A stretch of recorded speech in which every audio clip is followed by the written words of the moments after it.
pocket full of cash, just seen a big old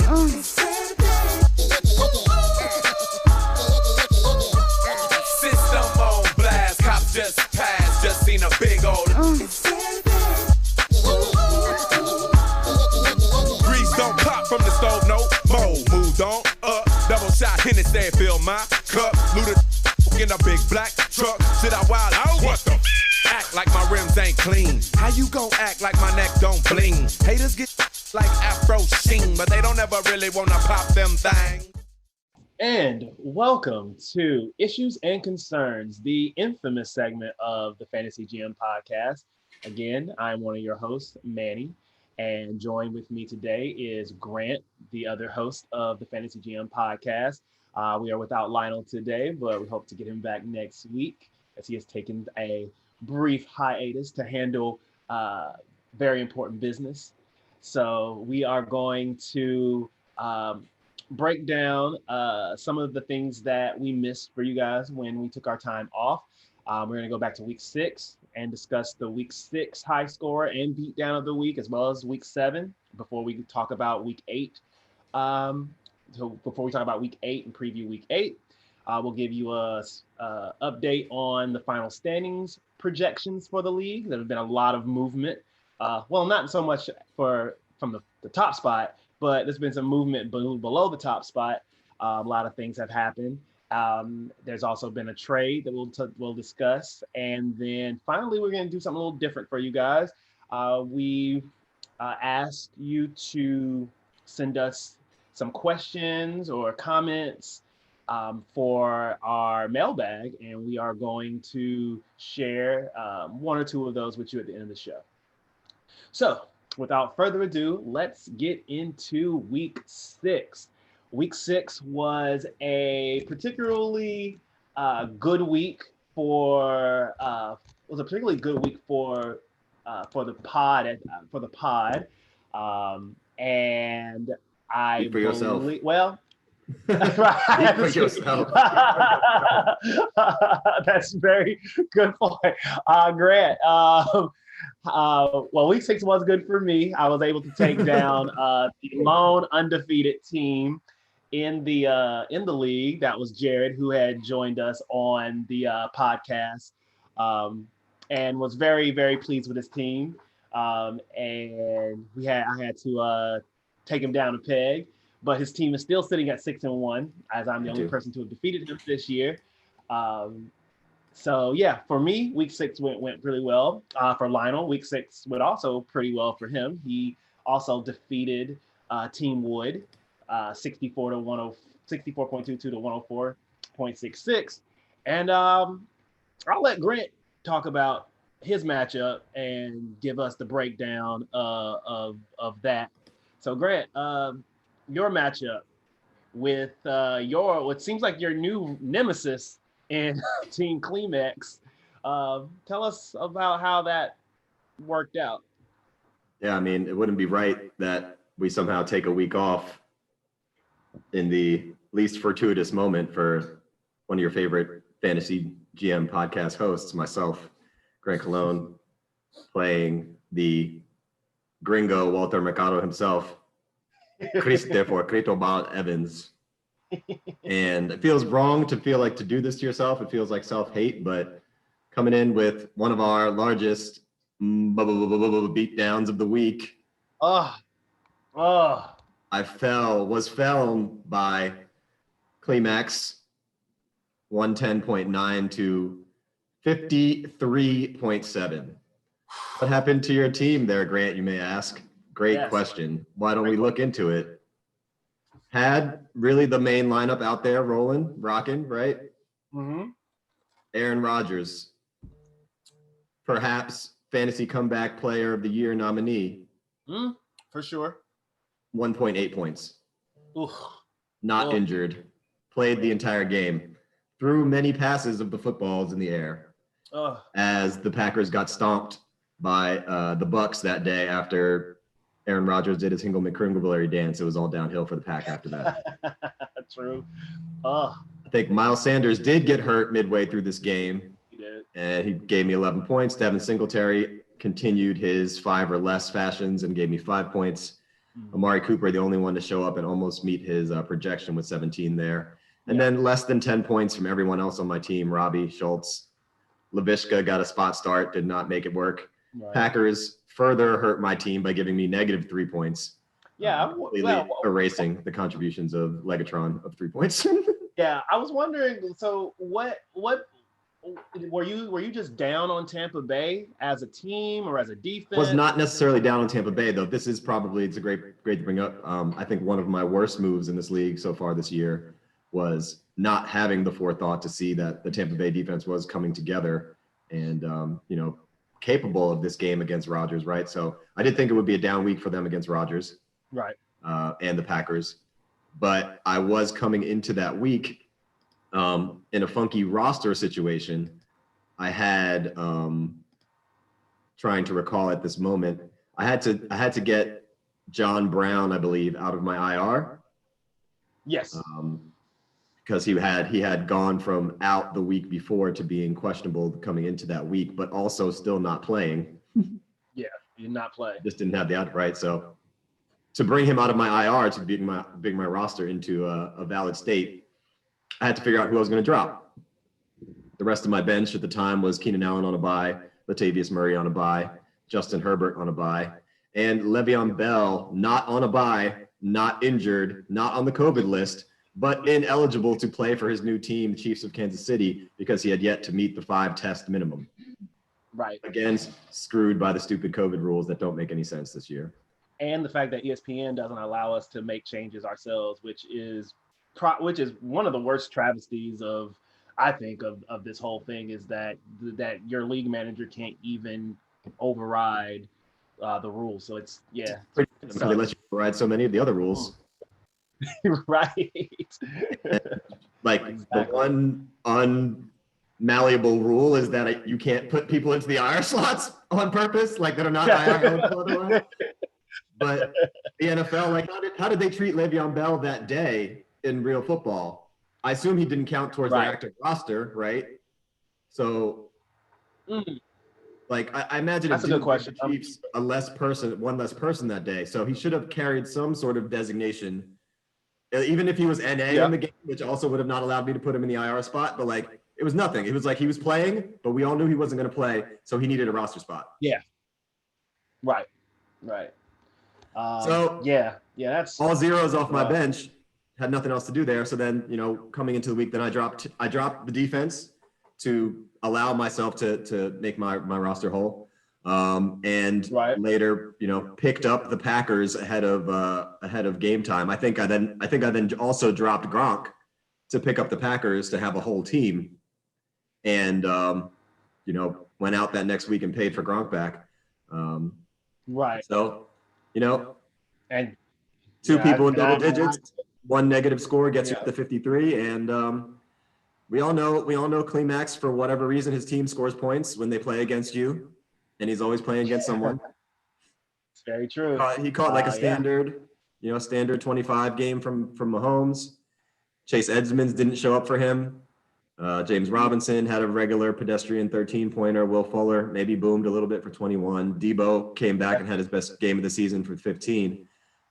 He did get 16 points from the G-men on defense, who he carried from the week before playing the recent racists. So, I mean, he's making moves that make sense out there. He even had left Fulgham on his bench for 16 and a half. Still plenty enough to beat me by well over 60 points in the week 6 beatdown of the week. Goes against me. Right. Well, that is, I mean, a loss is a loss. So it just seems like your team just had a down week. That's just probably going to be your lowest point total probably for the rest of the year. It's just, I hope it's my lowest point total for the rest of the time I play in the Infamous League. Like, people were starting to go fucking Benny, the BP Stats Incorporated was like going into the books, praying on my downfall after his appearance on the pod, like just hoping that shit was gonna happen to me. And that's what it was. I was number one in scoring in the league before that week. Well, I don't think you have any risk of hitting the lowest score ever in the league, because I think that's David with his 27 points the week after he traded Aaron Jones. Right. So Curse drop. first, that'll never. I don't think you'll. That's going to be hard to replicate. But yeah, this just seems just a down week, and Chris's team is doing what Chris's team does. He seems like he's rebuilt his roster in a way that's going to be competitive, and he's 6-1. So maybe Right. there's like I said, there's a method to his madness. I can't even say he's been playing all the bum teams. Like, he definitely put some sort of do-rag infused hex on me to make me score 53 points here. Like, all kinds of black magic going on. Yeah. Well, luckily though, you didn't have to play against Archie. Otherwise, it would have been real bad. Luckily, none of us had to play against Archie, as he scored 147.22 points in the week 6 high score. He was playing against David, who tough beat for David, as he put up 121.42 points that week. Both those teams delivered. I think Archie's in a real good spot right now. That large fab bid he placed on Justin Jefferson looks like it's paying off. Justin Jefferson scored him 35.1 points that week. Big time. Big week for Justin Jefferson. George Kittle looking like a very strong keep for Archie this last year. He kept him for like $4. He scored 20.4 points. How'd that happen? Dolphins D against the Jets, 17 points. Ronald Jones had a big week. This was a real strong showing from Archie. And David wasn't no slouch. His team put up a lot of put up big numbers too. It's just Archie has that. Archie has a way of turning shit into to gold.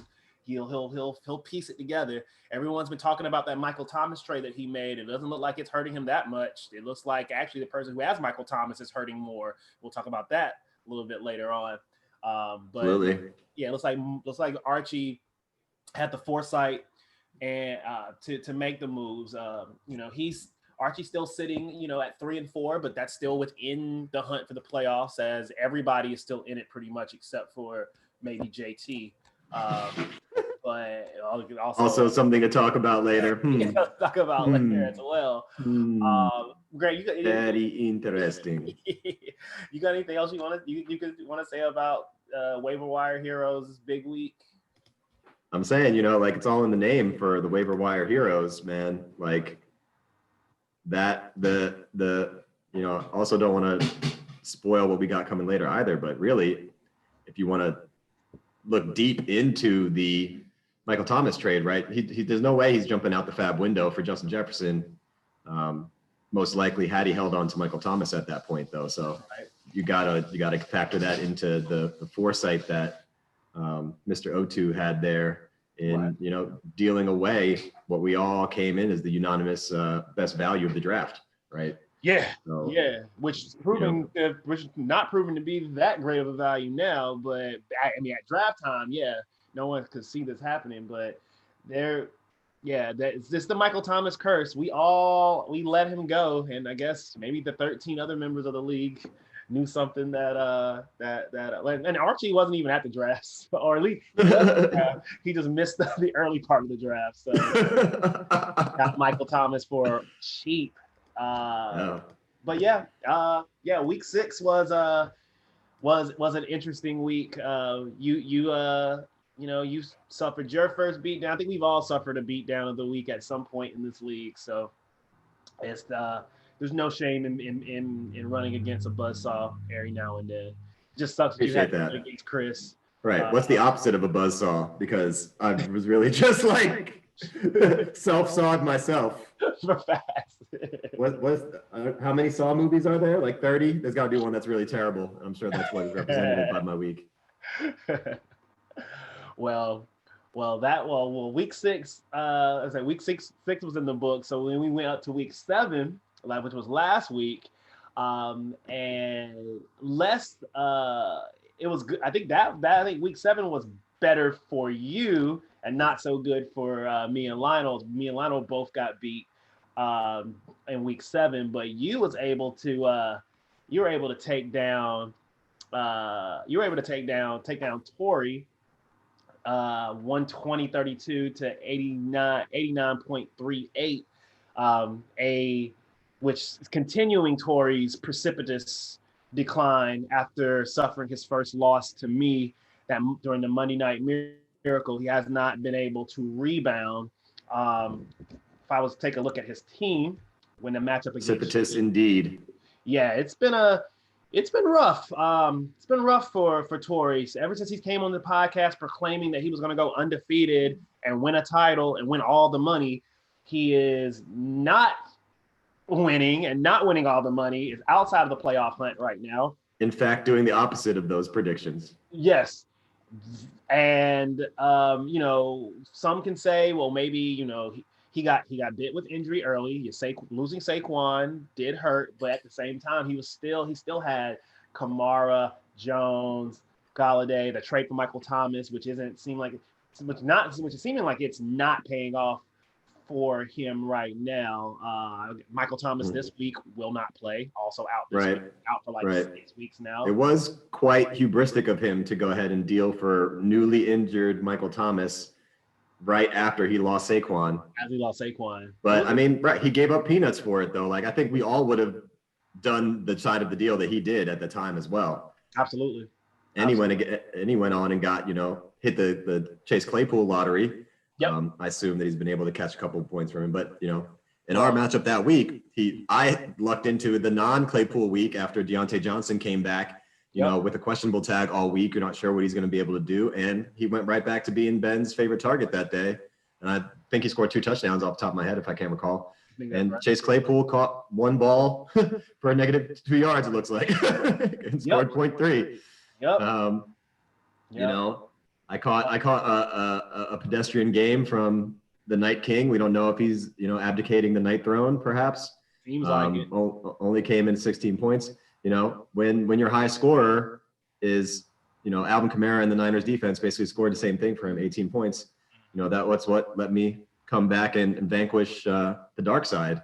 Yeah. Aaron Rodgers woke back up. I definitely thought he was going to have a rebound game. I played him in daily. He put up 35 after having that 5-point game. Still Aaron Rodgers. Devin Singletary, you need 5 points to win your game. He's got you 5.7.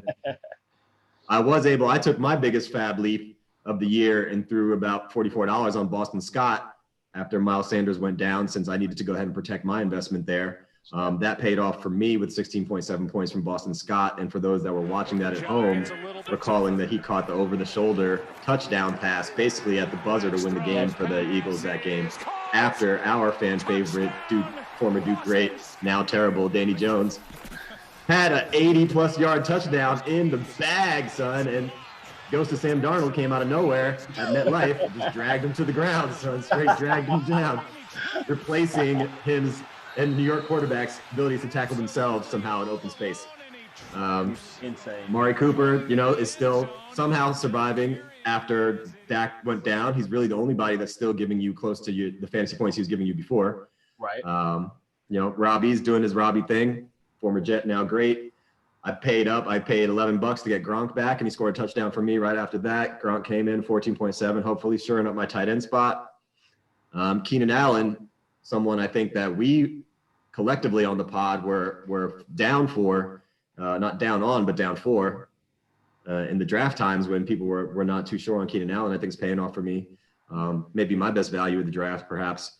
And, again, not getting a lot of help from my special teams and my defense here, but it was enough for me to pick up the W 120 to 90 basically, and move on to 5-2. And I mean, you paid $34 for Keenan Allen, so that was pretty. I mean, that's where I expected him to go anyway. I take it back. I'm still happy about all of those dollars, though. But yeah, I have Keenan Allen in a full PPR league, and he is very, very good in full PPR. Like excellent, just amazing. So yeah, no, your team rebounded quite well. seems like back to your winning ways. You've got your handcuff in Boston Scott to Miles Sanders. You don't have to really worry about that now. Right. Yeah, Le'Veon Bell's moved to Kansas City, so hopefully his value will go up. Yep. Just a solid victory all around for you. And Torrey, I don't know what Torrey needs to do right now. I think Sage, perhaps. Yeah, because he's not getting Aaron Jones this week either. He's not getting Aaron Jones. Aaron Jones is out this week, so Jamal Williams is going to get another run. He does not have Jamal Williams. Not happy about that, to be honest, but yeah. I am personally for another league, but right. No Aaron Jones. He's gonna have to roll out, Alvin. Yeah, well, let's. I'm gonna take a look at his team for week 8. I think we're coming back to the week 8 in a second. But we're not coming. We're not gonna necessarily come back to his game. Okay. I just want to pull up his game and look at his roster, because I think it's important to kind of tell people, how do you have a team that everyone believes is going to be the team to win, and right. What happened now? It's looking like he may struggle to make the playoffs. Right. Yeah, I'm trying to see who he's playing this week, with no Aaron Jones, no Michael Thomas. He just has Alvin Kamara. He's rolling out Josh Kelly. He's rolling Chase Claypool back out there again. AJ Green. Younghoe Koo came through for him this week, 12 points. So he's already starting off pretty strong. He's playing against Lionel, who really wants to get a win this week. I think he's basically running effectively the same lineup he ran out there with you. So we'll see what happens there. I just don't. This team doesn't look as strong to me anymore as it did. I think Jarrett's team is still the strongest. As I said from the beginning of the year, I felt like his team was. If I had to pick a team to play with that wasn't my own, I would be picking Jarrett's. And is that what you said? I feel like we were clowning him after the draft too. You were clowning him. I looked at his roster I was like, this looks good. This looks good. Like, you know what? Jarrett might actually have a good team. I think that sounds like a perfect opportunity for me to roll the tape back in a Fantasy GM flashback. Feel free, because Archie listened to all the podcasts and was like, one of the premonitions that was correct was y'all saying that Jarrett had a good team. And when he said y'all, I'm pretty sure he's talking about so I got no issues giving respect where respect's due. I'll give you your flowers. We will see. Tape don't lie. Tape don't lie. Right. Tape definitely don't lie. But yeah, it looks like I would say that Torrey has a playoff worthy team, but I don't think he's the favorite anymore, given especially if Josh Allen doesn't bounce back. I think he might be in some trouble. I think a lot of fantasy GMs out there that felt like they made a come up on Josh Allen after weeks 1 through 5, right, are probably collectively feeling a little curious about that. Like, Josh Allen was definitely making you feel like you didn't need a backup quarterback after the first 5-week run. Last 2 weeks, he's somewhat coming back down to earth, and those last 2 weeks were against the Jets and somebody else that was bummy. I can't remember else who they played, right? Right. So it wasn't like it was world-beating defenses that have been holding him down. He's just, regression to the mean is a real thing, friends. And I think while we're talking about that, one of the players that you brought up here that I think we haven't spoke too much about on the pod that is like a fantasy anomaly right now is AJ Green. Because if you are any one of the people who kind of look at those Moneyball type stats that they say have bearing on fantasy football, right? AJ Green is getting ridiculous air yards in his target attempts. Like, he's leading the league in target air yardage, and he's averaging, I'm gonna guess, probably close to double-digit targets a game. And they're Burrow targets, right? Burrow hasn't been terrible, but he's looking for him. He's getting targeted downfield. He's just he has a historic lack of production with that amount of targets right now. So,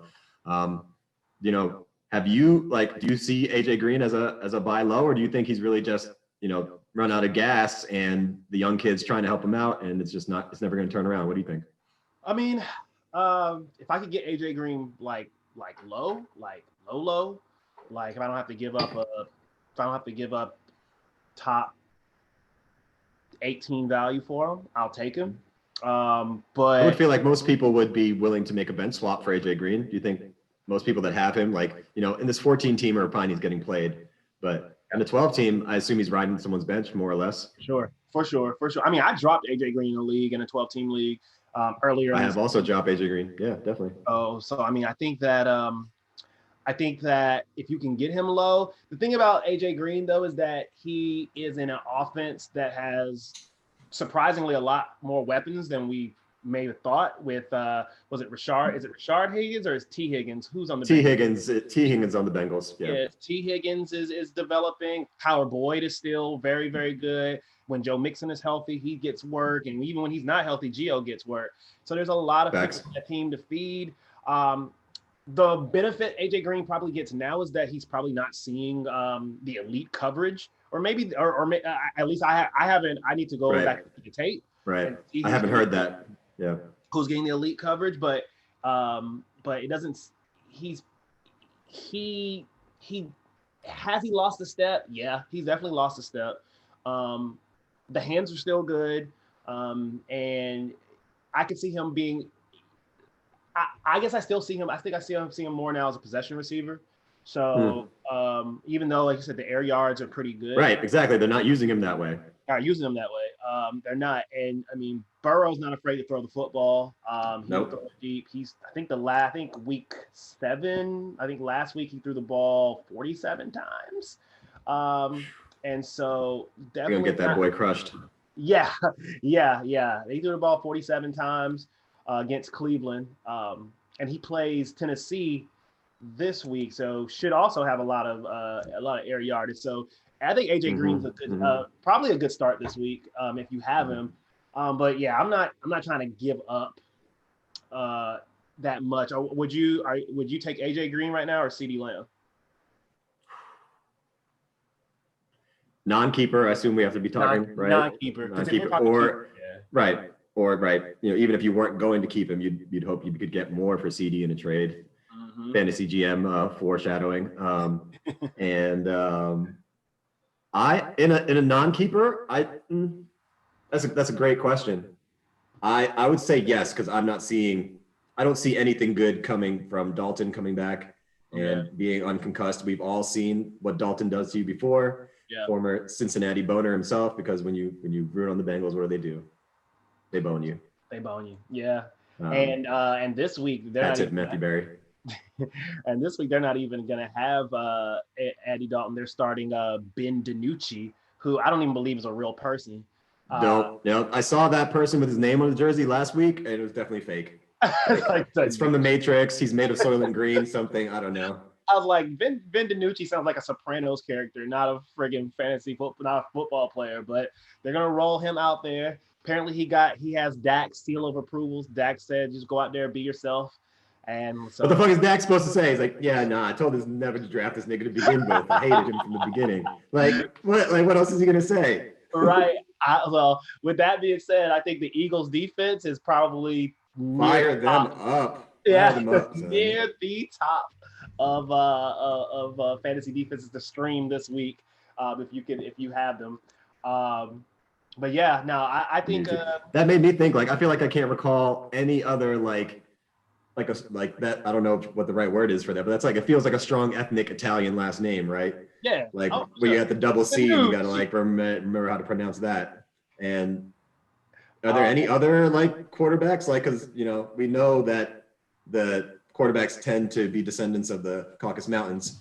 But I don't remember any other strong Italianly named last name joys. Right? I'm pretty sure Namath's Italian. He looks like he's a soprano type guy. Looks like he's from Staten Island. The only Italian that I know of is from Romo. Sounds like Rome, kind of like Roma, like AC Roma. The only one I know is from Inglorious Bastards. Antonio De Coco. Right. So I mean, yeah. I guess whatever. Shout out to the Italians out there watching the pod. I love pizza. Get it done. I hope he doesn't get killed. I mean, I don't want bad things to happen to the guy physically, but it's going to be a rough day for him in the football field. Well, he did not look good. I hope he hands the ball off to Zeke 30 times. That's my plan. That's my hope. Just give the ball to Zeke 30 times and try not to. I mean, I don't think they're gonna win, but the Eagles shouldn't blow them out. But that Colin Kaepernick is still available. Kaepernick is still available. Kaepernick is definitely still available. Well, speaking of Joe Burrow, and we talked about him at the Week 7 high score of the week went to someone who traded me CeeDee Lamb for Derek Carr, then did not play him in that matchup, which was fine because Joe Burrow scored almost 42 points that game, and that was for the stats and information man himself, Benny Pennington. He had 188.44 points. It's a lot of points. Mucho points. Yeah. Is that our high score of the season? Probably. Probably is, right? Probably is. Probably is. I don't remember anybody scoring 190 points yet. So 188.44, big week for Benny, as he went against CBD, who put up one of his best point totals of the week too, of the season so far, in 120.7. So another tough beat. Just like David had a tough beat last week, the week 6 against Archie. It's like Sean got a tough beat against Benny's heart. It sucks to score 120 points and lose. So it does, especially because he caught the Devontae Adams bomb week, which you thought would have been the highest scoring individual fantasy, showing for that week until the Sunday or Monday night. The Monday night. Mm-hmm. Monday night was the Cardinals Seahawks, where Lockett fucking somehow outdid him on that, that was. He caught almost 40 points from Devontae Adams. Chris Godwin came back and played for the first time since week 1 or 2 in a significant fashion and almost put up 20 points for him. Yep. He caught 20 points from Tannehill. Respectable showing from David Johnson. He probably would have liked a little more from the rest of his squad, but everyone came to show up on Benny's team except Greg Olsen. Right. Everyone in double digits, almost 5 players in 20 points or more. He got a multiple touchdown day from his defense. Yep. Todd Gurley again, still basically everything I said after the draft has come true, except about my team. I thought my team sucked too. My team is good. So apparently I am the fantasy draft anti-god or whatever you call that there. Maybe you're just a little harder on yourself than I was hard on everybody though. Hard on everybody. All the wrong areas. All the wrong places. So, Benny. I'm fine with that because it's working out in my favor. Yeah. Well, after Benny came onto the podcast and gave us all his stats and stuff, his team he's really kind of followed up and put his money where his mouth is, and has been doing really well. And I play him in week 8. So that's gonna be an interesting matchup. I was gonna play CeeDee Lamb against him, but I traded him away to JT, and that actually gives us a good lead into our week 8 preview. Can I stop you for just a second, just before we wrap that Benny versus Sean? Yeah. The Pennington versus Brother Jones, Suck My Balls versus CBD. Not only was my line brother, Mr. Elias himself, Benny Emil Cabral Pennington, the Hamilton top scorer of the week with 188.44 points. He was also, again, double victorious and picking up our week 7 beatdown of the week against Sean Jones, who has now received 3 out of the last 4 beatdowns of the week. Ugh. Even though perhaps in his highest scoring game of the season, still catching that beat down, son. Your boy Sean Jones just steps out the crib and niggas rob him for his sneakers every day. Lunch money, run that. Peanut butter and jelly, it's mine. Yo. Chocolate Milk's mine. Butter Crunch, mine. Well, hopefully this upcoming week in week 8, he will be able to get to not get a beatdown of the week, as he's playing the statistically worst team in the league, Team Ross, who, like you said at the beginning of one of our early podcasts, did not change his team name. And right. Looking at the standings right now, that seems like one of the things of my predictions is mostly coming true. Yes. Team Ross, Team Wood, Team Croft, all bringing up the rear in Infamous. So perhaps this is a sign for you guys to change your team name. Maybe bring some good positive juju. Your players don't want to play on some team named after their owners. What kind of shit is that? Like Washington football team. Some race. That's some slave owner mentality shit. Let's not do that. Let's not do that. Right. Give your team a name. But Team Ross versus CBD in one of our game previews of the week. This is the game preview. Toilet Bowl game. So we're on 0-13 watch. Sponsored by American Standard. We're on 0-13 watch. Could JT go the whole year without winning a game? Looking at his roster, yeah, it could. It could happen. It really could happen. His starting lineup right now is Matt Ryan, who's already started, and Ryan gave him a glorious 16.94 points off of a one rushing touchdown and a pick. Didn't even throw a touchdown. He ran it. And I was watching that game. That he shouldn't have even got that one to do. The defender slipped. That game, first of all, the game was raining all game. The game was messy, and the defender just slipped as he ran into the end zone. He barely made it, and still almost got caught. Started Matt Ryan. He's got Leonard Fournette and Rex Burkhead as his running backs. Brashard Burkhead. Brashard Perriman, who is currently out, will not play for the Jets this week. Still in the starting lineup. He will probably be putting in CeeDee Lamb, as he just traded me. He traded me Allen Robinson for CeeDee Lamb and Malcolm Brown. Now, to be fair, this is a trade for next year for JT. He is looking to keep CeeDee Lamb at $17 for next year. And so he's just building for next year. And in exchange, he decided to part with Allen Robinson, gave me Allen Robinson. I feel like it was a fair trade for someone who's probably not in it for this season and is looking to have some keepers. There's nobody on his team other than CeeDee Lamb that he's probably going to keep. So, and Allen Robinson is in the concussion protocol right now, so he may not even play this week. So, maybe he's thinking that Robinson will not be producing the same. I don't know, but I feel like I did good this trade. I'm trying to win this year. My moves, I'm trying to win this year. And so that's why all my moves are going to next year. Travis Kelce is good for him on his team, but he is a good football player. He's a good football player, but it doesn't look like. Where is he ranked this year out of tight ends though? Like, I think he's only had 2 boom weeks, right? I think he's number 1. I think Kittle's got to be number 1. Nah, Travis Kelce, number 1. Number 1.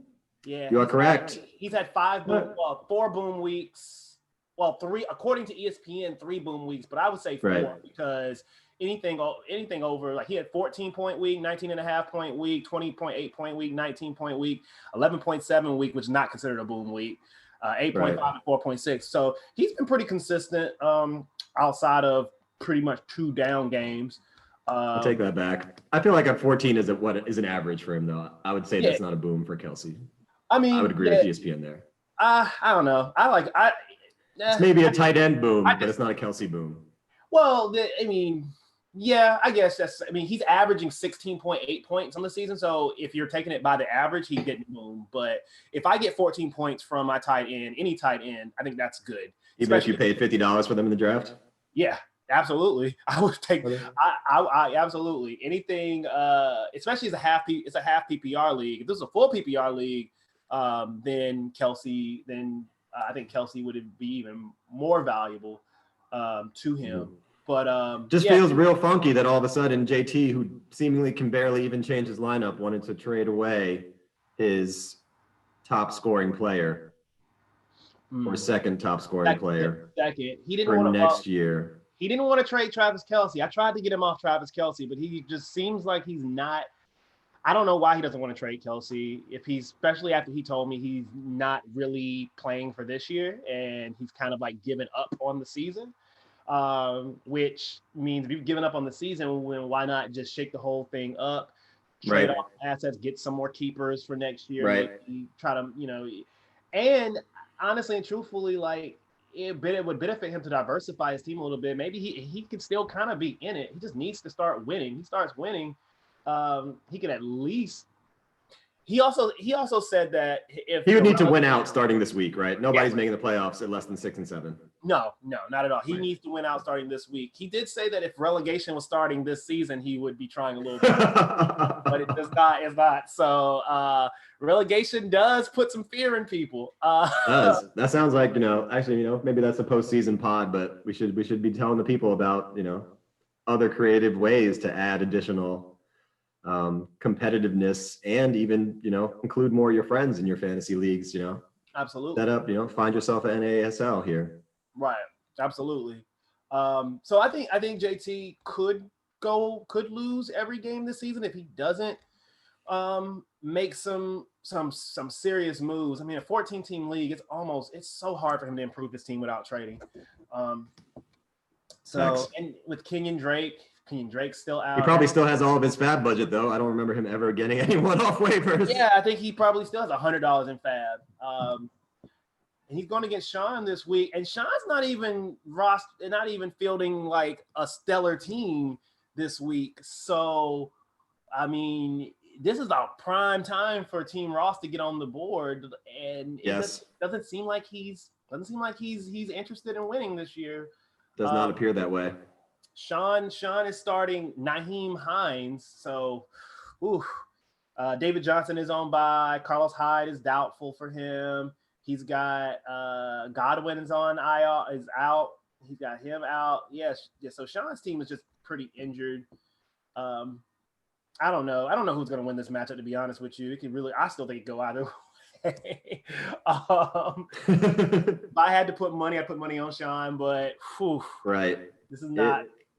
I mean, Rex Burkhead, dog. I mean, Kenyon Drake is on bye. He also got hurt at the end of last week, right?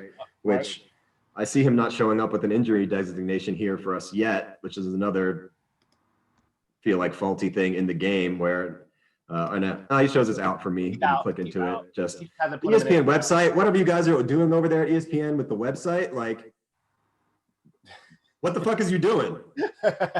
Like, I open it up. Sometimes it doesn't show me who you're playing against. Like, doesn't show the matchups for the individual players until you refresh. Right. Sometimes when you're like looking in the ad players and you like sort by the columns, the names change, but the pictures don't. Yep. So it's like, and the position titles don't change. Like, I mean, I know Barry was out there like trying to defend y'all back there at ESPN fantasy football coding land, but like, they've gotten worse. It just, the whole thing's gotten worse. How's it gotten worse? It doesn't make any sense. It's gotten worse. Like, the fantasy cast is bad. Like, you can't look. I liked it when it popped out and you could kind of see everything. Exactly. And just scroll through your matchups. Like, I had that and the Yahoo stat tracker. Those would be side by side on one of my devices for like my scoreboard tracking day, and they totally took that shit away from the game. Why? Yeah. I just don't understand. I don't know who told them that was a good idea, but they should really consider going back, because they're at one time I thought they had the best platform out there, but now it's looking like that shit is slipping. Yahoo is more customizable. It's more consistent in how it functions. I still like, the interface just feels jankier, but like you change your roster, you don't have to click save. It does it on its own. Right. It's like, ESPN fucking the game up, son. Yeah, they are. Well, so that was that's the toilet bowl matchup for the week. JT versus Sean. And I mean, one of these teams is going to get a win. So good. That'll be nice. And hopefully, I actually do hope that the CeeDee Lamb thing works out for JT. I really do. I didn't really necessarily want to give away. Cut the act. I do want it to work out for him. I absolutely do. Of course I want Allen Robinson thing to work out for me. I think my team has gotten a lot stronger after the trade, and if I can hopefully start Allen Robinson this week, if he can clear the concussion protocol today, then I will start him immediately in my flex. Looking at the matchup that I have with Benny this week, just a quick preview of that. 4-3 me versus 5-2 Benny. Benny is my nemesis, my rival in this league right now, just because of our season two of Infamous. We had our semifinals matchup where a stat correction put me ahead of him, and he's been salty ever since, because that was probably his prime time year to win the championship. Benny's team is looking pretty good. I think Kareem Hunt is probably the start of the week against Vegas. They are very, very bad against the run. They give up not good at run defense. Yeah, they give a ton of yards up against pass catching running backs. So I'm expecting Kareem Hunt to have a big game, hoping that I can help maybe neutralize that with Derrick Henry. Derek Carr versus Lamar Jackson. Personally, I think he should start Joe Burrow, but he's probably going to start Derek Carr out of principle because he got him from me. So, and I'm a little worried about Lamar Jackson. I have him as my lineup, and I'm going to start him, but I'm not feeling too good about the matchup. I think that last year, two of his worst performances came against Pittsburgh. So I'm a little worried about Lamar Jackson. I'm definitely worried about Zeke. I don't know how that's going to pan out on Sunday. Zeke has not been looking good since Dak has gone out. I'm considering Zeke an RB2 at this point. Just like when I'm looking at it mentally, I'm not like thinking about the locked in Zeke numbers, even though like you're not taking him out of your lineup. I'm just, now I'm expecting the RB2 numbers basically. Sure. Yeah, absolutely. And I think I have Juju. He has Deontay. So he has the number 1 receiver on Pittsburgh right now. I have the number 2, maybe, hopefully, and Juju. If you're lucky. I have Stephon Diggs. I feel good about Stephon. He has A.J. Brown. Starting to come around on A.J. Brown a little bit. A.J. is looking Yep. good. I've had to change my opinion. I have to change my opinion on A.J. Brown, and so I'm not. I had that in the notes for last week too, when we didn't get around to warming the fan base with our vocal presence. But A.J. Brown, definitely from one of the people I've been afraid of coming into this year. I think the big ones were Julio Jones, always fantasy enigma to me, right? Amazing football player, seemingly all of the wrong combinations of stats to your fantasy day for whatever day you need them to come through. All of them. Right. And me, I still have Derrick Henry on that list for me, even though, he did Derrick Henry-like things from last year in a couple weeks this year, but he's also done Derrick Henry-like things from the down years this year. Mm-hmm. He's still like the number 2 running back on the season, so not terrible. But to me, it's the same thing with Julio, right? Julio will finish the season top 5, 8, 10, right? Yeah. But that top total score comes from those 2 games where he went absolutely bananas. Mm-hmm. That average out the 3 or 4 games where he scored you 10 points or less. And that's always my same fear with Derrick Henry, right? He's good for the 200-yard game, but he's also good for the 5-pointer. He hasn't done it this year, so that's good. I'm knock on wood. He's scored double fantasy points every week except for 1, and he got 25 carries that game. So for me, the thing about Derrick Henry is I don't really worry about the final production. He's going to get touches. He's going to get targets. Any running back that gets over 20 touches in a game is an RB1 to me. Right. And as the season gets colder, he's going to just get better. So I'm expecting. I believe that. I probably still. Yeah. Sorry. No, so I'm expecting big things from him. He's averaging 21 points per game right now, and he had that big game against Houston, the 42.4 point game, the 212-yard monstrosity game. So he's past his bye week. So yeah, I mean, I understand. I mean, there's a reason why I was able to get Derrick Henry for $27 when in the draft, because people just didn't believe in him. Yeah, I mean, that's obviously value. Yeah. So and so you guys will not be seeing him for 3 years. So I mean, I will also say that's probably what I'm not factoring enough into in my like historical Derrick Henry hesitation is, the Titans are good now, even though to me still when I watch it, like I can't figure out why they're good, but they're good. As a team, I don't believe in them. Like, do I think about them being a playoff contender when I think about the end of the season? I don't, but I should probably. And for whatever reason, it's just when I'm watching it, it doesn't click the same way to me to be like, you know what, that looks like a good football team. And it's probably a lot of it is just seeing Tannehill, seeing Derrick Henry, seeing AJ Brown, and like not believing that those guys are above average football players. Yeah. And together as a team, they are. Yeah. They made the AFC Championship game last year. So they beat Baltimore in the playoffs. And beat them pretty handily, and lost to the Chiefs, but the Chiefs won the Super Bowl. So, I don't know. Right. Same thing as like the Nuggets beat the Clippers, right? So, yeah. Do we still think the Nuggets are a better team than them? I don't know. Probably not, right? Like, no, if we have to let them run that back, do we still bet on the Clippers? I think so. Yeah.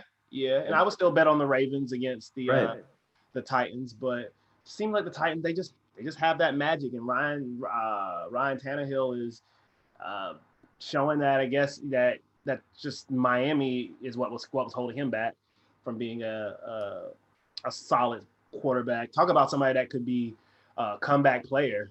Ryan Tannehill, just off the scrap heap and into winning. Right. But I mean, he's more like keeping it consistent from how he finished the season last year once he got a chance, though, right? Yeah, yeah, for sure. But yeah, I think this matchup with Benny's going to end up being pretty close. Right now, he has Mark Ingram in his flex. I'm pretty sure that'll change come game time. I don't know who he's going to put in. He's got a lot of people on bye on his bench. I don't see him dropping DeAndre or Burrow or Cardinals. Maybe he'll drop the Cardinals defense and pick up somebody to play in his place, or maybe he'll throw in Tevin Coleman, who should be playing this week for the 49ers. That backfield is maybe a mess. Right. Yeah. We saw JaMychal Hasty go for our highest fab bid of the week as well this week with, somewhere in the 20s, like a middling top fab pickup. But somebody thought that they were desperate enough that they needed to take a bet on, is it going to be McKinnon? Is it going to be Hasty? Or is it going to be Tev Coleman? Yep. So yeah, that matchup is going to be pretty close. And then I think we should look at you and David's matchup real quick, because that's 2 5-2 teams going against each other. And that could definitely have some implications when it comes to, we'll definitely have implications when it comes to standings. And it looks like this will be another close one. So far, you're leading the matchup 7.3 to 5.7. David, unfortunately, suffered that Calvin Ridley injury during the game, which may hamper his team going forward. But he has Terry McLaurin to come. He's got depth. I'm definitely catching. I'm catching Wakanda Mambas on a fortuitous week for myself, for sure, because he's got Kyler Murray on bye. He's got F1 on bye. Right. He's got Antonio Gibson on bye. The recent Racist defense has been salvageable, has been playable this year. They're also on bye. He's currently holding on to them. Right. I'm up a couple points here after the Thursday night game with 7 points from Robbie versus 5 points from Ridley, both down games. Like you said, Ridley looked like he got his ankle rolled up on in a weird injury there. But, David also needs to make a move here right now. His kicker spot is empty. Yeah. I doubt he's going to punt the week. He's not going to punt the position in the week to me, because the projection is still, within reach for him relatively. I think right now, including the Thursday night matchup scores, the live projection is 108 me, 102 David. I'm also still trying to figure out my RB2 situation, right? Where Devin Singletary, like we said earlier in the pod, is not giving the production that we thought he would give on a Bills team that's, being productive. Otherwise, something is seemingly off there. Yeah. Zach Moss seems like he's eating into some of the carries now that he's back off injury as well. So it looks like I'm probably going to fire up Lev Bell in his second game active with the Chiefs. Narrative street drop. Come in getting the New York Football Jets at home. And I don't know if the Chiefs were home last game, but like to me, Andy Reid is someone that pays attention to that shit, right? Binge game. Every time Deshaun Jackson was going up against the Redskins, son, he was getting the rock again. Like, yes, Le'Veon Bell is going to get an opportunity to touchdown here. I think he's getting in the end zone at least once. So, for sure. I feel like I can bag 10 points with that. Gronk's going against the Giants. I like that for him. Aaron Rodgers against the Vikings is another smash spot opportunity for him, which also to me, that is a pro and con for me in this particular matchup too, because I think that puts Adam Thielen in a smash spot for the Vikings since they're going to be throwing all game. Green Bay Packers not that great on defense. The first matchup this season, Thielen did eat. Had a big game. Justin Jefferson didn't have as big of a game, 2 for 23, but again, that was the first game he's rookie. So maybe he'll get a few more targets this game. So hopefully it'll even out a little bit. But Adam Thielen did have a pretty solid game against Green Bay the first week. I think, let me go check. Oh yeah. 6 for 110 and 2 touchdowns. So I think it's gonna be pretty close. I mean, how do you feel about this matchup? I mean, of course, a win here would put you in fine position to catch up with the 2 6-1 teams. Yep. So, how do you feel? Yeah, I mean, a win here will really be big for me. I'm one that some may say I'm a sandbagger with it, or like I'm not going to come out here and say I feel really good about it. I do feel like the fantasy gods are perhaps shining on me with the bye situation. Mm-hmm. I'm assuming he's going to make a move and pick up a kicker here. So I'm curious to see what he's going to do. I assume he's going to have to drop the Washington defense and just, maybe he's making sure that they get back out on waivers for next week. So he's a chance to purchase them if he wants. Bless you. And I feel like it's going to be a toss-up. I feel like it's definitely going to be a toss-up. I would really appreciate the win. I feel like that win would put me in very nice playoff positioning, especially when it comes to tiebreakers and all that kind of stuff. I see myself getting another, knock on wood. I think Boston Scott's going to be productive against Dallas.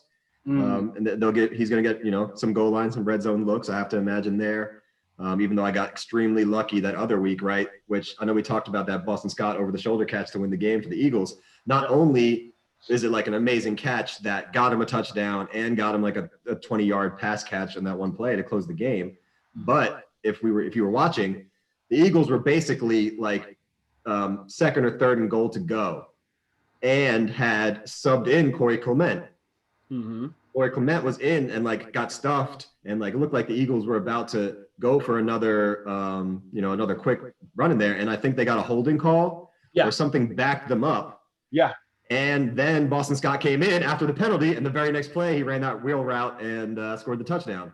So it was like total luck, fantasy stuff out there. This is just as much gambling as roulette sometimes, guys. You just got to be lucky with that kind of shit. And that was big for me in that week. Yeah. So hopefully I get some luck again. You have to imagine Dallas is going to be down. It does seem like, or I was going to say, it seemed like Dalton liked Cooper. At least he was going to him, but who knows what's going to happen with DiNucci. Yeah. You assume terribleness happening there. So I'm probably still going to fire him up. Yep. Good. Yeah. I see DiNucci probably looking a lot towards the tight end and towards the running back in this game. I see the Eagles bringing a lot of pressure this game, a lot of blitzes to get into the rookie's head. So there's going to be a lot of dump offs. I can see Zeke probably get about 6 to 8 catches this game, just because DiNucci is not going to want to. He's not going to have time probably to look downfield, and the Cowboys' offensive line is real bad now, like real bad. So banged up. Yeah. So that was actually. Dovetailing off your analysis there, I was just about to say, like, I'm in this position where currently everyone other than the Broncos defense for David is going to play in the 1 o'clock window, right?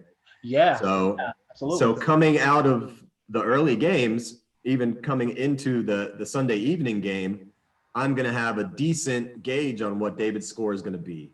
Yep. So I could, right now I got Amari Cooper in the flex because he's the 8:20 Sunday night game. I also got Dalton Schultz, tight end, Dallas Cowboys, on my bench. Yep.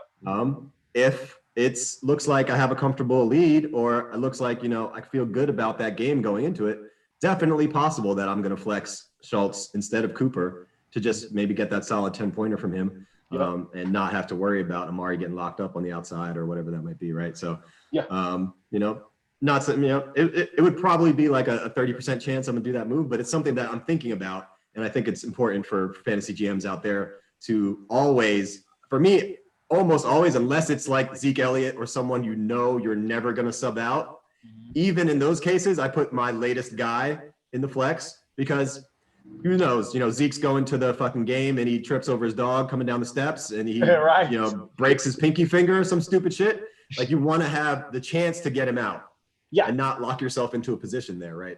Right. So another advanced thinking fantasy move that I recommend for folks out there. Yeah. I have one question about your lineup. I see you have Justin Herbert on your bench. Justin Herbert has been pretty fire for the last 3 weeks, and definitely last 2, where he's had almost a 36-point game and pretty much like a 40-something point game.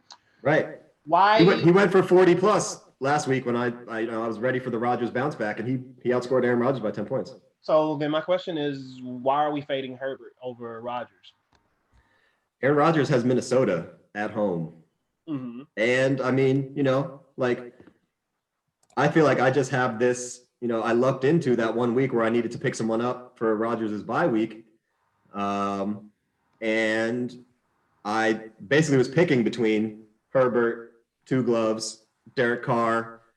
I think Carson Wentz might have even been out there in our league. I'm not sure. Danny Jones or something like that, right? Fitzpatrick was maybe still available as well that week.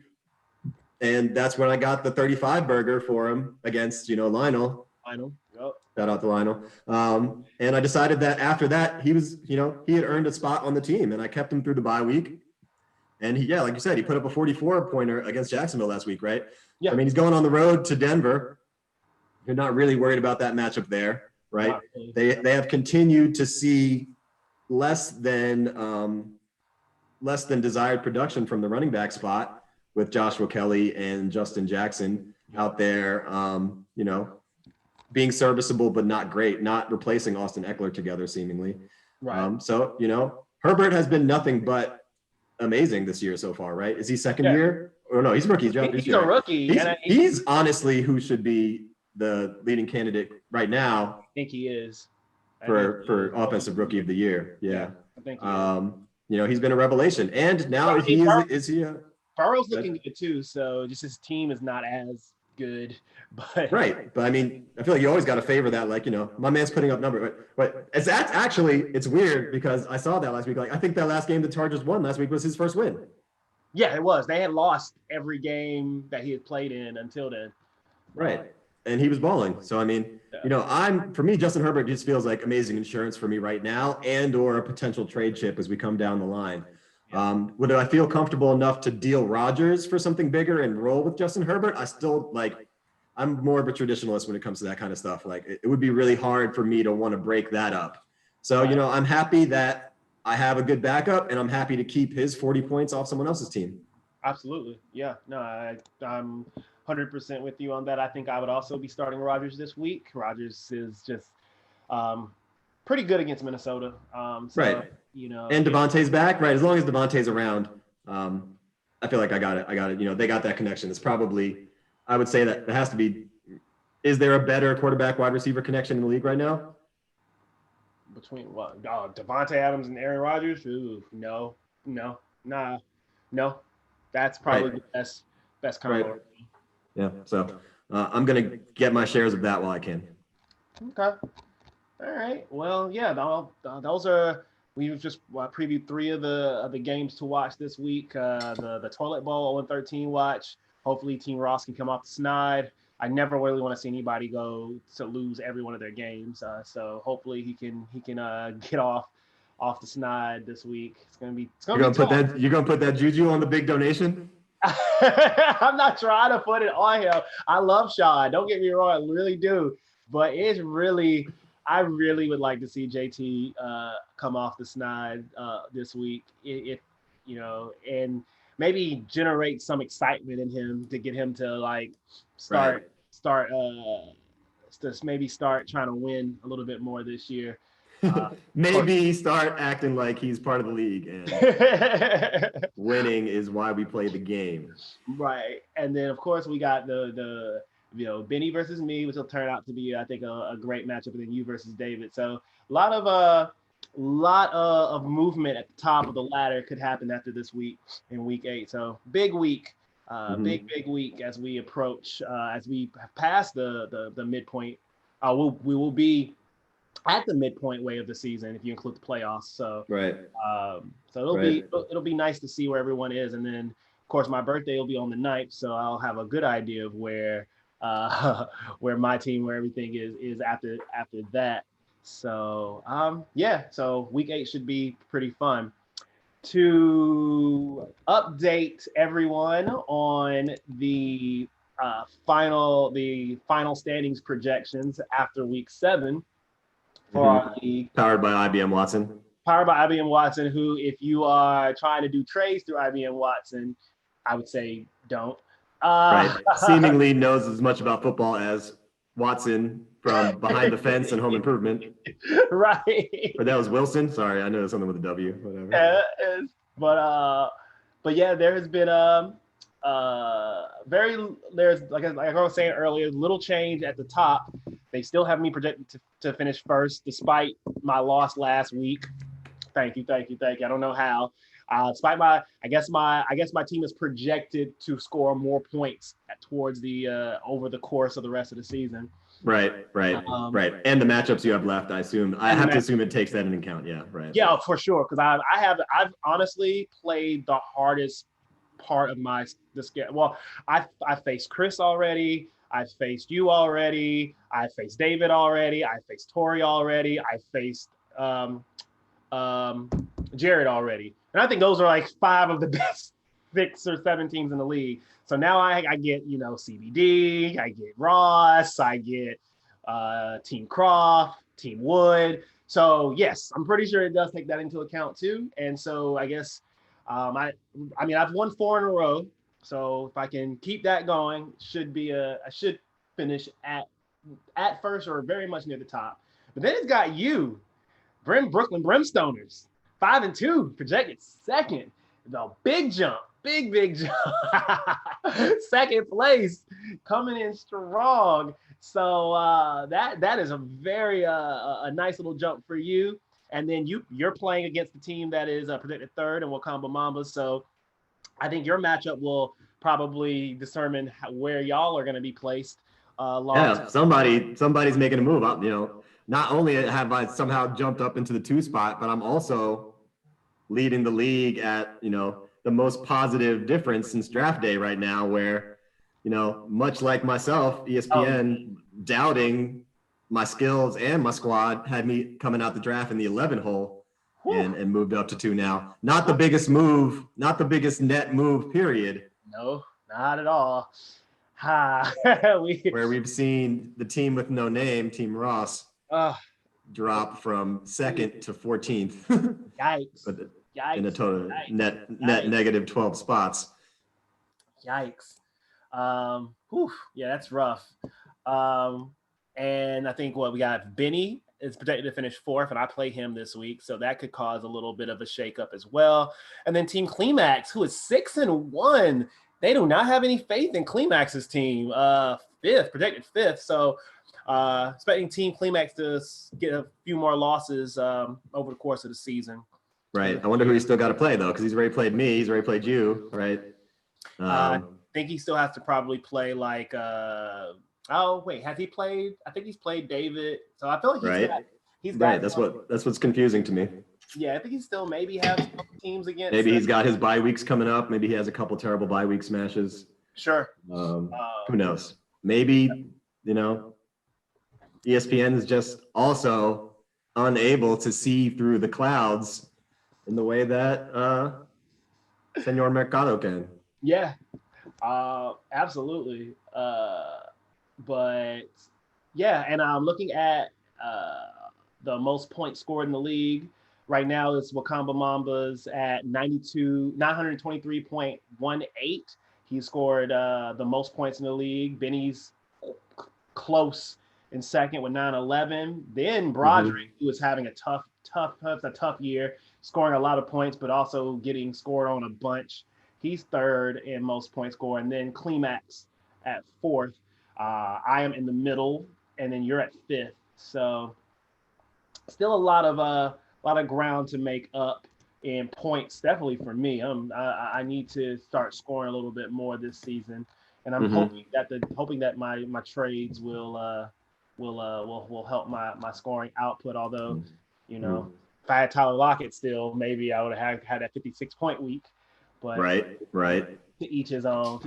Right. Okay. I did, you going down the total points there. I think, I was going to actually say, let's look, I think it's a great time to do a playoff preview where we're coming into the thing, though. I do think you've been buoyed and, Jared's team to an extent, right? You guys are both in the top three as lowest scored against.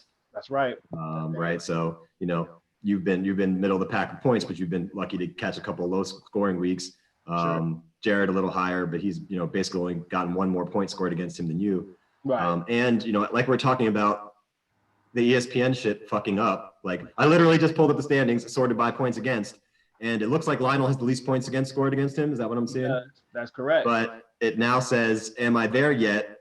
which is Lionel's team name, but it says Chris Evans next to it because that's how it started. When it comes from the ranks. Because Chris is first in the ranks right now. Interesting. That's so weird. This dude, what are you guys doing over there? Yeah, it's rough. Your shit together. I even turned off all my JavaScript blockers, turned off all my ad blockers on ESPN. So I'm not fucking with how your code works. It's just trash. How is this getting past unit testing? I don't know. We offered our services to GroupMe. Now GroupMe allows the reply function in the chats. ESPNFantasy.com.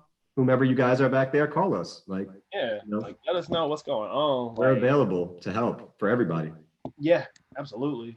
But we do. It looks like we got a logjam at the top here, right? I think we're going 7 teams into the playoffs this year, right? Only the first team gets a bye. Yep. We got 2 teams at 6-1. Kleenex up there locked in with the Philly quarterbacks, the boys to men at the second spot. And then, a 3-way tie there at 5-2 coming under that with David, myself, and Benny. And then, you being the only other plus 500 team. And then, there's like you said, there's a lot of competition still available for that 7 or 6 spot. For sure. Because everyone else in the league other than Brother Ross is 3-4 or 2-5. That's right. So there's going to be some competition there right now. And, there's going to be some tasty matchups in round one. Round one of the playoffs, I think, is going to be quite intriguing for the Infamous brothers here. Like I say, I think the bye is still within reach for pretty much most teams. I think that if you have a positive win-loss record right now, you can still get to that top spot. Like I said, the projections have Climax falling down a bit. And also have Jarrett probably falling down a bit too. So, the people at the top may not necessarily be at the top at the end of the season. So, this is why you gotta feel like fantasy is a week-to-week game. Yes, sir. And so, you just gotta, take it as week to week and build your lineups and make moves to get wins now. But this is a keeper league, so if you're, keeping into account that you're also thinking about next year. But for me, my next years are pretty much already set on keepers. I already know who I'm keeping. I'm keeping the same people I kept last year. So all my trades are going to be for this year. So right. I'm trying to win now. So hopefully, Allen Robinson pays off for me. I will let you guys know next week. Right. I feel like, JT, we keep talking to you, son. I think Justin Herbert is available in a Travis Kelce deal for you. If you want another keeper. I'm still Miles Sanders. I still got another year on Miles Sanders and Nick Chubb. It's going to be hard for me to pivot off of both of them. Right. Unless somehow we come back and find out that Nick Chubb perhaps almost died due to his leg injury or something. But or Chubb, or maybe like well, actually no, because if Chubb gets traded, then right, he's only going to get traded to a spot where he's got more backfield opportunities. I'm also excited to see him come back at some point this season. Right, I've been able to navigate. I think every good fantasy team this year is probably seeing one of their top 3 picks go down, and your ability to navigate that has separates the fantasy men from the fantasy boys or girls this year. Absolutely. Well, those final standings projections will be updated again. They feel like they update daily, so right. We'll give you an update next week after week 8 is in the books, and let you know how we're all doing then.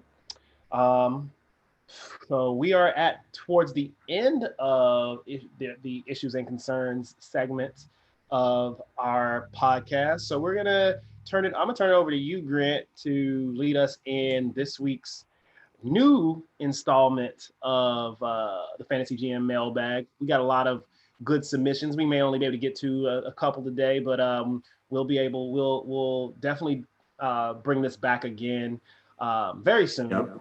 Yep. So, Grant, what do we have in the mailbag for today? Let me see what I got here. I think, we did get a couple suggestions. We definitely want to find more ways to get you guys involved with the pod, increase our participation. If you got lineup questions coming into the weekend, hit us up on Twitter at the Fantasy GM Pod, NoCast, hashtag NoCast. Hit us in the mailbag, hit us at the Fantasy GM Podcast at gmail.com. Right. We're also out there on our individual Twitters fairly frequently. I believe my brother Manny's at What's Up Danger 1. I am. I'm at G Money DA Monster. And Lionel's at Nyukka, NYUKKAH. Right. Infinitely easy to spell. Pretty sure about that. I know you see our names here across the bottom and stuff like that. We love to hear from you guys. And I'm going to test my technical skills here and see if we can. I think we're going to just go with one mailbag. We got an audio mailbag in here from Brother O2, Fantasy GM of the Waiver Wire Heroes in the infamous league. Week 6 high score. 6 high score, right? His second high score of the year. He's taken he's won $20 off of us so far. So doing it through the waiver wire. Exactly. So, all right, let's listen into what Brother Utu sent in to us here and see what he's got to say. Yo, Grant. This topic has been frustrating me for a while. I just want to vent a little bit. I actually don't know why people think Michael Thomas is the best receiver in the league. I actually think he's not. I mean, I don't even think he's in the top 5. Woo! I mean, yeah, he catches 140-some balls every year. I mean, but it's really just because, they throw it to him 50 times a game. And he runs the same slant route over and over again. I kind of compare him to a James Harden. You really think James Harden is the best player in the league? He shoots 30 shots. He shoots 30 times a game. Shoots 20 free throws. If me and you shot 30 times a game, we have 40 a game too. Same with Michael Thomas, right? If you throw him the ball over and over and over again, eventually you'll catch 100-something passes. If you look at top receivers, give me D-Hop, give me Julio. Heck, you can give me Adam Thielen, but Michael Thomas. Adam Thielen. He's more like a bum to me, dog. He's a bum. He's a B. Wow. Bum. If you have him on your team, I would just say drop him. I'm out. Brother O2, thank you very much for our inaugural mailbag audio voicemail coming with the hot fire. Michael Thomas, BUM. Manny Taylor, your thoughts? Well, first, I would not recommend you drop Michael Thomas. That's bad advice, as he will immediately and instantly get snatched up off the waiver wire. So that's the first thing. He made some good points with regards to the target numbers for Michael Thomas.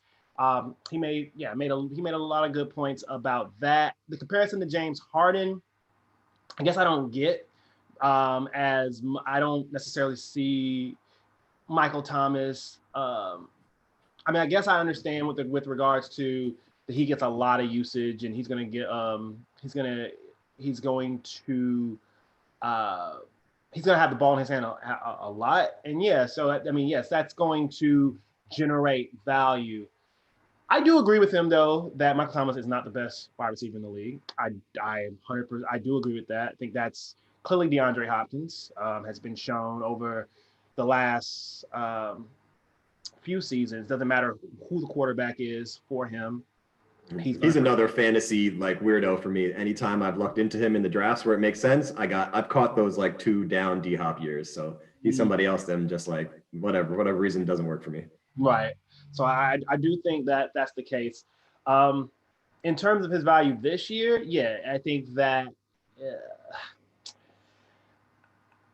I think there's a lot of this comes from the fact that everyone has been ragging him about this his trade for Michael Thomas. But for me, it's not about the perceived value of Michael Thomas, is the value that he received back. I think Michael Thomas is definitely better than Sammy Watkins and Mike Williams. Mike Williams hasn't even really seen the field. Sammy Watkins is always hurt. He's hurt again this week. Right. So you basically gave Michael Thomas away for free. Basically. So it looked to me, I think that he's definitely more valuable than free. Right. So I don't know. I think that while I do agree with him on some of his points, I think some of his points are a bit hyperbole. Mm-hmm. And I think when Michael Thomas does get back on hyperbole, Alpha Chi, what? No way.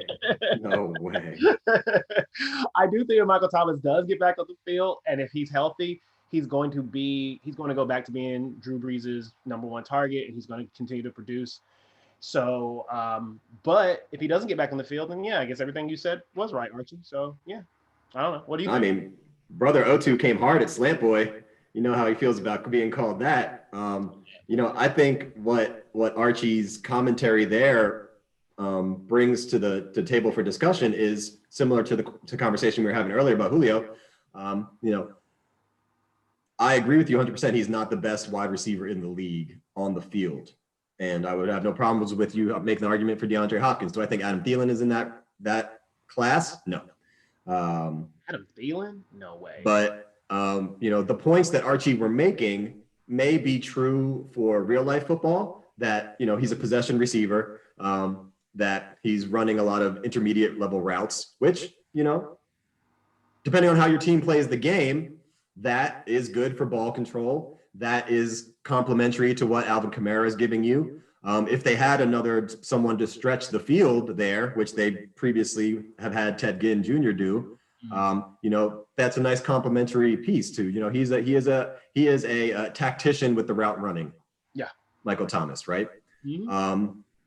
Archie's points to me more go against his case for what he did in fantasy, right? Because I don't give a fuck how good James Harden is in real life when I'm talking about fantasy. If he's putting up 30 shots a game, that is 30 attempts to get me fantasy points, right? So if Michael Thomas is going to receive double digits, teen targets every game that he's healthy, of course I want a part of that. Of course I want a part of that for $46 or whatever you got him in the draft, right? Yeah. And of course I would have been able to get more for him, even with the unknown situation under his injury and whatever you feel about him, right? That's why people were crushing you, Archie, because everybody would have given you more for Michael Thomas, and none of us are Tory.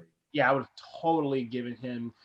He would have been in a much better. I guarantee he would be playing the people that I would have given him for Michael Thomas. And Michael Thomas is actually, I think, he's more valuable on Archie's bench than he is on somebody else's team on the waiver wire, because as the season progresses, his value just increases. So, right now, he had him now, he could flip him for, I would say you could get at least 80 cents to the dollar on Michael Thomas right now. Right. I mean, had he come to me in week 2 with an offer of Michael Thomas and something for Keenan Allen, I would have entertained that. I would have totally given him, I would have totally given him Michael if he would have came at me for like Michael Thomas for. If he said Michael Thomas for Juju, depending on where I was in the season, I probably would have thought about that hard. I would have definitely wanted to go. I probably would have gone lower and said, how about Chark and something else? But you would at least got serviceable players that you're not going to drop. Right. You're not going to, you could probably keep for next year if you wanted to, even though I think he's probably just going to keep Kittle, and then that's probably going to be it. Right. And the same thing on my roster. Like if you would have had, maybe you would have needed a little more forethought, but like I definitely would have traded him Robbie Anderson and something in week 2 or 3. Oh, right. Week 2? Oh, yeah. You were right. And that would have been the ultimate come up for him, right? I would have not be happy about it at this moment, but I would have definitely done it. You would have got more than Sammy Watkins. Yeah. And Poo-Poo Platter. Yeah. Yeah. That was I really want to know, and I mean I know that Chris gave us some insight on what happened behind the scenes on that trade, but I really want to know like just what Torrey said. How did he? Because it didn't seem like it didn't take much convincing on Torrey's part to get this deal done. No. So maybe that shades a little bit of Archie's opinion on the situation is the fact that he's so down on Michael Thomas, and with what's been going on. With the fact that he hasn't seen the field in about 6 weeks, it does kind of, like, okay, I'm getting production. He's like, I'm getting production out of the players that I traded for. But the fact of the matter is you're not, because Sammy Watkins is not playing. Mike Williams not playing. Like these guys are not. So if I take them off the table, it was Michael Thomas for nothing. And that to me, you can't give away a potential double-digit target wide receiver and not get anything back. And I think that to me is he the best receiver in the game? No, I don't think so. It's probably at least 3 receivers right now that I would have to take over him. I would take DeAndre right now for him.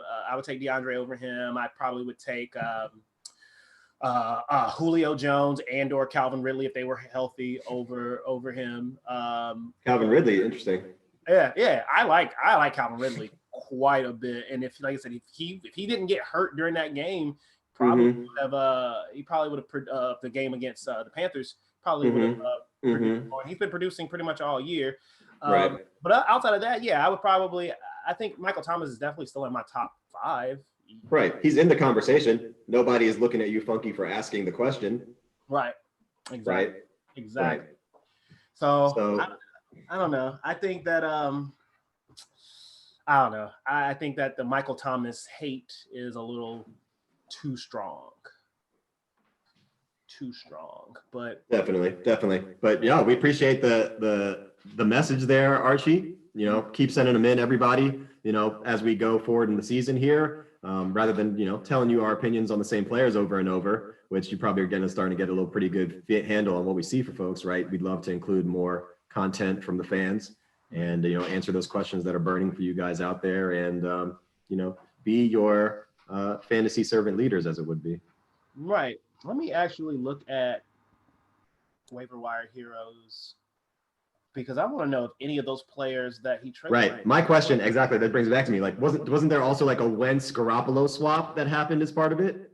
It may have been. I don't remember the trade. Because there was another. There was something else other than Watkins and Williams. Williams, right? Yeah. And I thought he got Wentz in return, or vice versa. But like, did whomever did that part of it keep Wentz? Because we've seen Carson Wentz come alive from a fantasy standpoint over the last 2-3 weeks here as well. We have. I'm about to look at the trend. Where in the Gaddafi league, where I'm still clinging on to life, I'm definitely starting Wentz over Drew Brees this week. Yeah, the trade was Mike Williams and Sammy Watkins for Jimmy Garoppolo and Michael Thomas. Boy, that trade even at the time was terrible, I think. I don't get it. I don't get it. Right. I don't get it. If it were different league members, we would have thought collusion, perhaps. Yeah. Oh, for sure. I would. Right. Like if you and I made that deal, people would have been like, "No, something is going on here. Something's up. Something's going on. It's something's foul. Someone's getting paid behind the scenes." Right. And somebody's got some Chick-fil-A coming their way or something like. There's extra bonus going on behind that deal.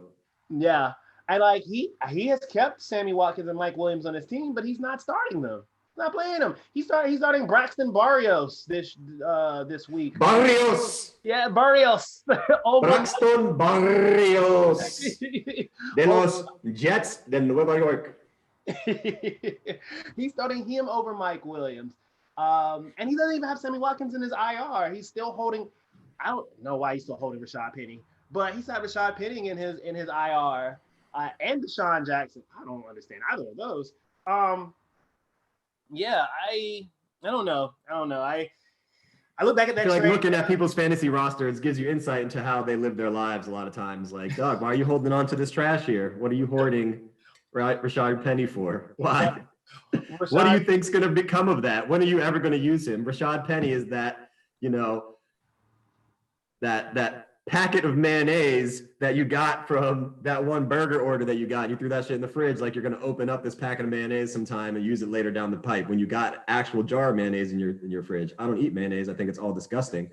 But I probably put one in my fridge thinking that maybe someone's going to come to the crib and would enjoy that. And what happens? 5 years later, you're moving and you're throwing away that packet. Throwing away mayonnaise. Right. Yup. So I don't know. This is I don't know. I still think the trade is indefensible, but again, to each his own. The karma is not indefensible. The karma is clear. Corey has not won another game. He's only won one game since then, son. And he's crashed and burned. So maybe that was in and Archie. The waiver wire heroes have been chopping wood ever since. Maybe that was in Archie's calculus as well, is that he's going to move this poison pawn off of my team and onto to Tori's team, and Tori has had a precipitous decline since then. But I mean, all Michael Thomas has to do is get healthy, and I think Tori's team is back on the up because his wide receivers will be Michael Thomas and Kenny Golladay, strong. His running backs, Alvin Kamara and Aaron Jones, strong. Josh Allen, if he turns it around,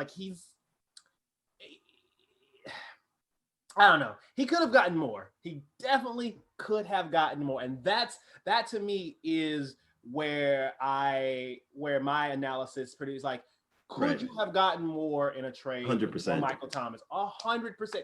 Even if could you have gotten less in the trade? I don't think Seemingly so. No. It does not seem like you could have gotten any less and have had that trade go through. Everyone would have given you more. I know I would have.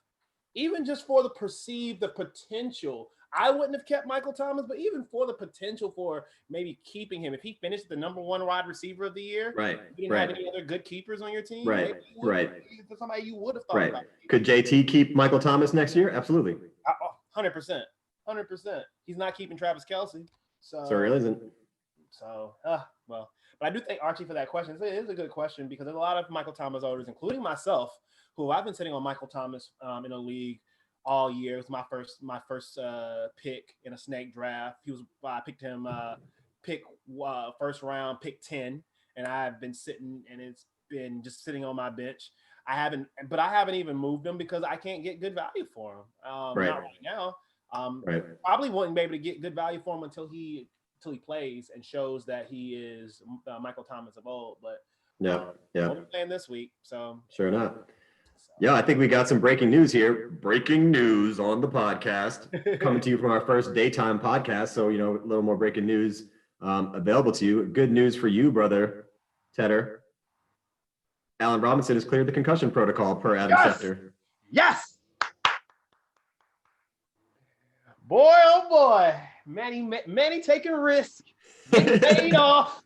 Getting paid. Manny's got a job.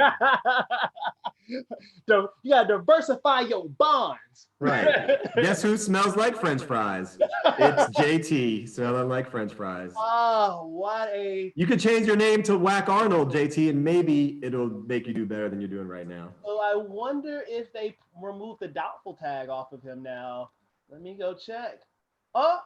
Doubtful tag is gone. We are gonna slide him into the lineup right here. Give him a little flex, a little flex appeal for the week. A little flexual healing. And this is now my matchup against they don't have him projected for any points right now, but I'm sure don't care. Don't Right. care. Don't care. Gonna definitely throw him, run him out there. And if you guys have Allen Robinson out there, start him. Don't even question it. It's a concussion. Right. It's not like he's got a soft tissue injury. It's not Right. like back Right.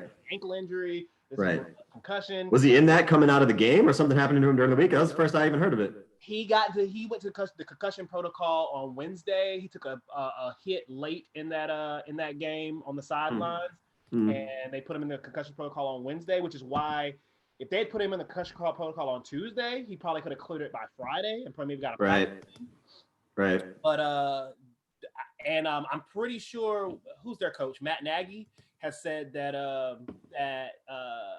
that he can play without practicing. So I'm all right, feeling good in the neighborhood right now. That's nice. All right, good breaking news. So yeah, maybe all is not lost for Black Panther this week. I definitely was a little bit worried after trading CeeDee Lamb because I was like, I don't have anybody to play. I'm gonna have to run Gus Edwards out there, and that is not gonna be good. All right, so yeah, that was it for the mailbag this week. We will have more mailbag for you guys. The mailbag is, Definitely. This was definitely a fun foray, getting a little insight into what you guys are thinking. It helps us a lot in determining kind of what content you guys want to see too. Absolutely. So definitely keep sending things to us. We read everything. We may not be able to respond to everything, but we try. But we do read everything. So so definitely keep it up. Definitely. Is there anything else you want to highlight from the infamous league, Grant? I think we had a pretty extensive rundown, covered the last two pretty well. Yeah, no, I think we hit all the points. I don't really have anything else from that perspective. You see, I'm just gonna go another way, right? This is our last pod before the election. Yes, it is. We're recording here Saturday morning, Saturday afternoon, November the 3rd, next Tuesday. Whatever you think you're doing, I mean, I would not advise you to vote for Trump or any Republicans, but if that's so your thing, okay, you deserve to have your voice be heard like every other American does, and every other person who's eligible to vote in America. However you feel about that, exercise your franchise, get out there. You have no more time left. No. You need to decide how you're going to vote. If you have a ballot that has been mailed to you and you're still in possession of said ballot, do not put that ballot in the mail. No. Take it to your board of elections. Take it to your Dropbox. I'm sure that the campaigns also are out there helping you get that shit done. Look that shit up on the Google machine, figure it out. Exactly. Figure out when your polling place is today, find it on the map. Get your clothes out because it's probably going to be cold where you're at. It might be raining. Who cares? Figure it out. Layer up. Be prepared to wait. Once you're in line, they have to allow you to vote. Get your mask on, double mask it if you have to do it, son. Protect yourself, protect your family members, protect your friends, and protect your country by getting out there and voting. And if you are voting for Republican, also realize that you can also vote on November 4th.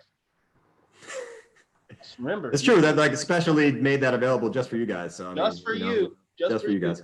So you don't have to be in those. You don't have to wait in those lines. No, express. Just wait. Don't have to wear your mask that day if you don't want to wear your mask. Right. Come as you are.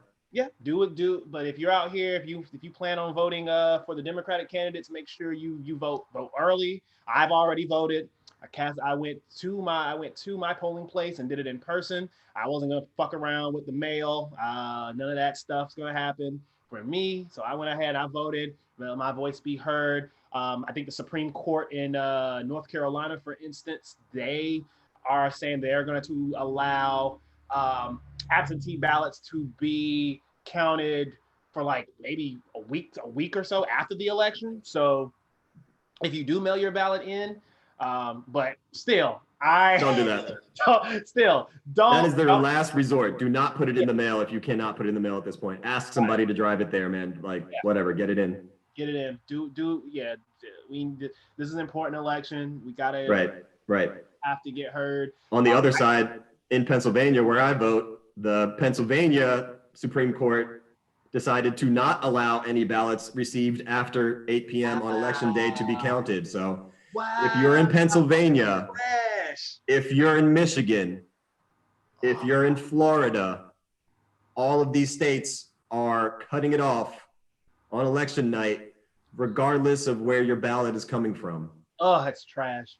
Hand that shit in. All of these states also allow you to track your mail-in or absentee ballot online. Hold your number. Make sure that it flips from submitted to counted to whatever that thing is. It's out there. This information is out there from you if you look for it. It's not that hard to find. Everyone is trying to give you access to it. Right. It is only your fault if your vote is not counted at this point. Right. And if you don't think this is your civic duty. Yeah, absolutely. If you don't think that the Republican machine is working double time out here to try to disenfranchise people and try to gerrymander and rig this election, you are sadly mistaken. This is they're worried, they're scared, they see what's going on out here, and if you're in a swing state, specifically, I know I keep getting emails, I get text messages every day, at least 3 of them from, hi, I'm Elena, hi, I'm Fred, hi, I'm will you come out and vote? Like, there people are out here, so like, there's no excuse. If you don't vote this year, then you don't vote this. If you don't vote this year, you have no reason to complain about anything. Don't complain about shit. Don't talk to me. Don't come to me and talk to me about anything. Right. It's also your prerogative as an American to choose to not vote. Yeah. But I don't want to hear it. I don't hear nothing. Not here for that. Right. And if you do vote, and you can show the Fantasy GM podcast that you did vote in the election, then we will make sure that your question or comment absolutely is on the air. So we will have an unlimited mailbag for voters. Yes. Whenever you send it in. Right. So let us know. Like, subscribe to the YouTube channel. Yep. So go ahead and follow us at the Fantasy GM Pod on Twitter. The YouTube is the Fantasy GM Podcast on YouTube. And like I said, go back and listen to our catalog. We have some stuff up there. We the last rundown that we put up there, we gave you some information on voting as well. So if you don't vote, it ain't our fault. Definitely can't blame us, Doug. So because we've given you the information, so go out there and do your civic duty. Right. And with that, we're gonna put a close on this week's Issues and Concerns. We'll be back with you guys next week for a new installment and give you some updates on the fantasy realm, and hopefully some good news on the election front. So with that, I am Manny, and I'm here with Grant. We are going to be signing off. Fantasy GM Podcast. We out. Peace. I got a big pocket full of cash. Just seen a big old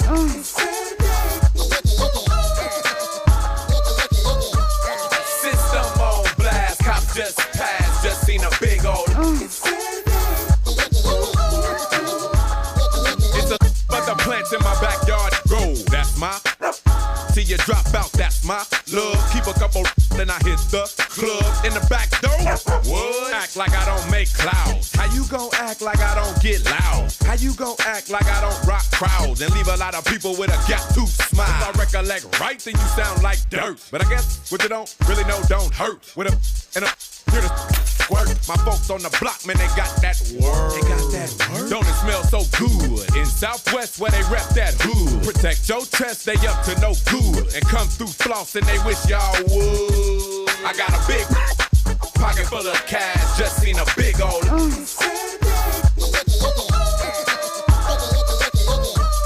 System on blast, cops just passed, just seen a big old.